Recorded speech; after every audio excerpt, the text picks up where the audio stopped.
नमस्कार मंडळी. स्वाती अगदी घाईघाईमध्ये तिच्या रूम मध्ये आलेली असते, रूम नंबर 103. तर मुक्ता तिचा पाठलाग करत असते. मुक्ताला मोठा प्रश्न पडलेला असतो की ही स्वाती इथे काय करतीये. स्वाती आता लवकर रूम मध्ये येते. ती खूप घामाघूम झालेली असते. कार्तिक तिला विचारत असतो काय झालंय स्वाती. तेव्हा स्वाती त्याला सांगते की मला असं वाटत होतं की कोणीतरी माझा पाठलाग करत होतं, पण आता मला खूप टेन्शन येते. घरच्यांना जर कळलं ना तर मी दुबईमध्ये नाही तर मी इथे मुंबईमध्ये आहे एका लॉज मध्ये. तेव्हा ते काय म्हणतील. मुक्ता अजूनही तिथेच उभी असते. तर तितक्यातच दरवाजा वाजतो.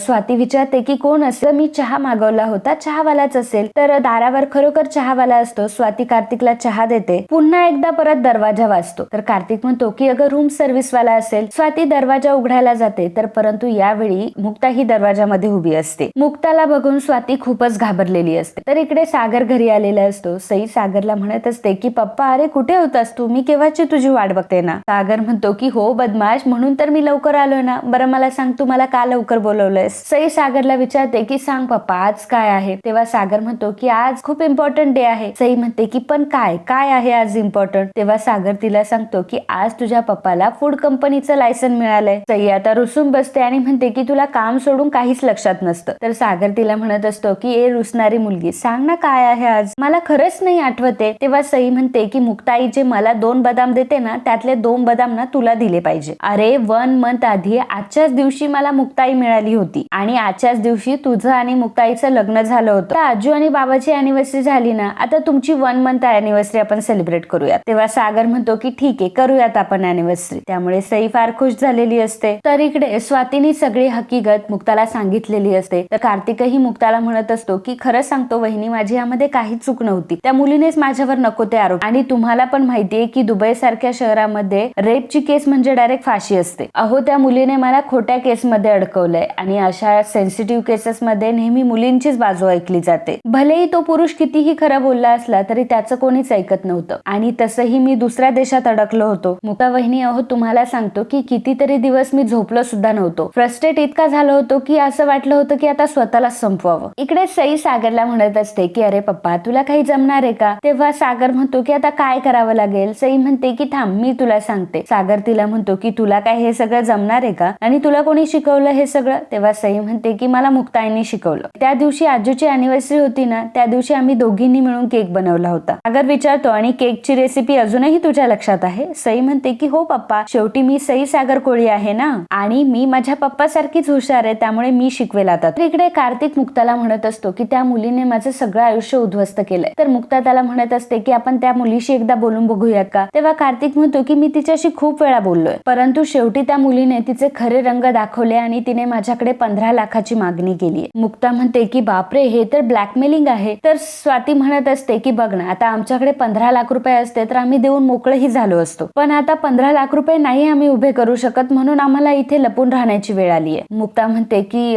स्वाती ताई मला कळतंय तुमचा कन्सर्न, जर आपण काही केलंच नाहीये तर आपल्याला लपून राहायची काय गरज आहे. अहो केवढी मोठी रिस्क घेतलीये तुम्ही, एवढ्याशा बाळाला घेऊन तुम्ही इथे राहताय आणि अजून किती दिवस इथे राहणार आहात. नाही नाही तुम्ही आवरायला घ्या, आपण घरी जाऊयात. स्वाती म्हणते की नाही नाही घरी नको. एवढा गंभीर आरोप ऐकून माझ्या घरातले काय विचार करतील. मुक्ता म्हणते की कोणीही काहीही विचार करणार नाही, ती तुमची माणसं आहेत ना, त्यामुळे तुमच्यासाठीच ते विचार करतील ना. इकडे सईने सागरला छान ॲप्रॉन बांधलेलं असतं आणि सागरला आता ती इन्स्ट्रक्शन देत असते. सागरला ती सांगते की आता तू पहिल्यांदा यामध्ये 4 कप मैदा टाक आणि सई ज्याप्रमाणे सांगत असते त्याप्रमाणे सागर केक बनवण्याची तयारी करत असतो. इकडे स्वाती ही मुक्ताला विचारत असते की घरच्यांना माझी आठवण येते का ग. मुक्ता म्हणते की अहो घरच्यांना तुमची सारखी आठवण येत असते.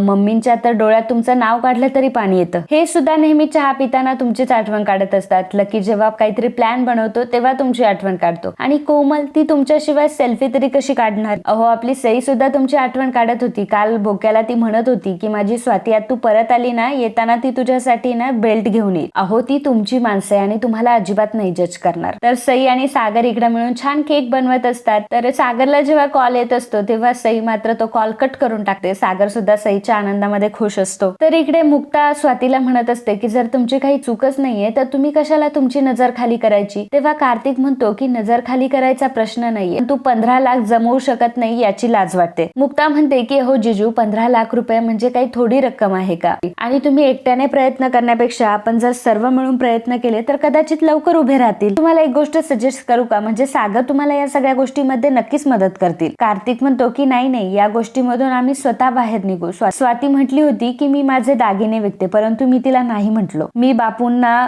वचन दिलंय की मी त्यांच्या मुलीला सुखाने ठेवेल. मी हिला खूप वेळा म्हटलो की तू इथून निघून जा, माझं मी बघेल मला काय करायचंय ते, परंतु ही वेळी ऐकायलाच तयार नाहीये. मुक्ता स्वातीकडे बघून खूप प्राऊड ऑफ यू स्वातीताई. तर इकडे इंद्रा तिच्या मैत्रिणींसोबत बोलत असते. तर तिची मैत्रीण म्हणत असते की आता मला खूप भूक लागली आहे. इंद्रा म्हणत असते की काय तू एवढी पाणीपुरी खाल्ली, भेळपुरी खाल्ली, पॅटीस खाल्लं तरी सुद्धा तुला भूक लागली आहे, चल तुला माझ्या घरी जाऊन ना माझ्या सुनेचा हातचं जेवायला घालते. तर ती म्हणत असते की मला घरी जाऊन काकडी वगैरे खायला भेटणार आहेत का. तेव्हा इंद्रा म्हणते की नाही ग, माझी सून खूप चांगलं बनवते आणि तुला माहितीये का माझी सून माझं सगळं काही ऐकते. आणि जेव्हा तिचं लग्न झालं होतं ना तेव्हा तर तिने पहिल्याच दिवशी इतका छान गोडाचा शिरा बनवला होता, काय सांगू तुम्हाला. तर तिच्या मैत्रिणी म्हणत असतात की इंद्रे काय गोडधोड, आपल्या पद्धतीचं झालं पाहिजे ना, काहीतरी पापलेट सुरमई वगैरे. तेव्हा इंद्रा म्हणते की अगं शिकेल ती हळूहळू या सगळ्या गोष्टी पण. तर इंद्राच्या मैत्रिणी म्हणतात इंद्रा तू हो पुढं, आम्ही रेशमाला घेऊन येतो. इंद्रा आतमध्ये आलेली असते, सागरला आणि सईला ती किचन मध्ये बघते. तर ती म्हणत असते की अरे वा सागऱ्या, तू किचन मध्ये, तू माझ्या मैत्रिणींसाठी काहीतरी गोडधोड बनवलंयस वाटतं. तेव्हा सई सांगते की नाही, मुक्ता आईची आणि पप्पाची आज 1 month अॅनिव्हर्सरी म्हणून हा केक आम्ही बनवलाय. इंद्रा विचारते की पण तुझी मुक्ता आई कुठे. सागर तिला सांगतो की ती गेलीये कुठेतरी तिच्या मैत्रिणीकडे. तर इंद्रा म्हणते की अरे बापरे, मी तर माझ्या मैत्रिणींना सांगितलं की माझ्या सुनेने काहीतरी छान जेवण बनवून ठेवलेलं असेल, आता मी माझ्या मैत्रिणींना काय तोंड दाखवू. तर सई म्हणत असते की डोंट वरी आजी, आपण एक काम करूया, आपण जेवण बाहेरून ऑर्डर करून घेऊयात. तेवढ्यातच आता इंद्राच्या मैत्रिणी तिथे आलेल्या असतात आणि त्यांनी ही गोष्ट ऐकलेली असते. तर इंद्रा म्हणते की घे इंद्रे, काय ग काय झालं, तुझ्या सुनेला जेवण बनवता आलंच नाही की तिने जेवण बनवून ठेवलंच नव्हतं. इंद्रा म्हणते की अगं तिला काहीतरी काम आलं असेल म्हणून ती गेली असेल बाहेर, पण तुम्ही काळजी करू नका, सागर काहीतरी ऑर्डर करणार आहे जेवण. तर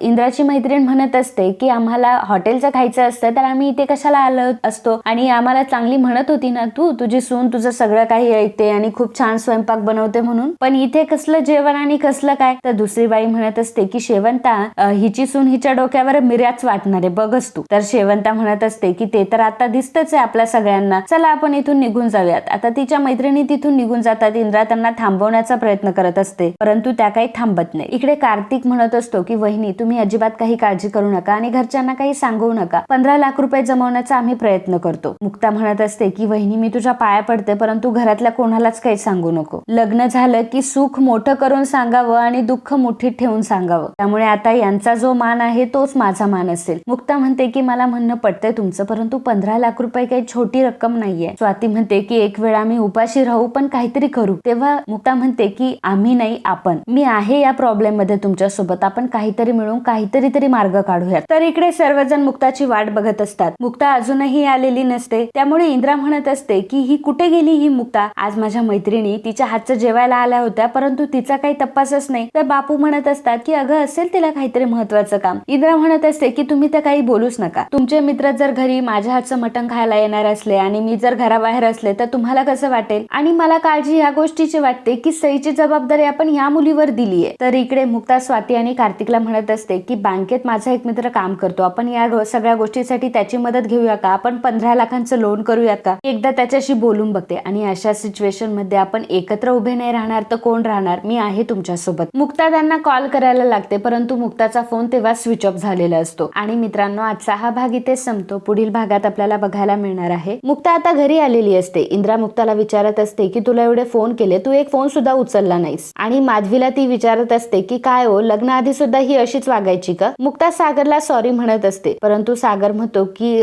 सॉरी म्हटल्याने काही गेलेली वेळ परत येत नसते. सईसाठी लग्न केलंय हे मला तुम्ही कित्येकदा ऐकवत असतात आणि आज तुम्ही सईलाच निराश केलं. तर मंडळी असेच मालिकांचे डेली अपडेट बघण्यासाठी आताच आपल्या चॅनलला सबस्क्राईब करा आणि हा व्हिडिओ तुम्हाला आवडला असेल तर व्हिडिओला लाईक आणि कमेंट करायला अजिबात विसरू नका. धन्यवाद.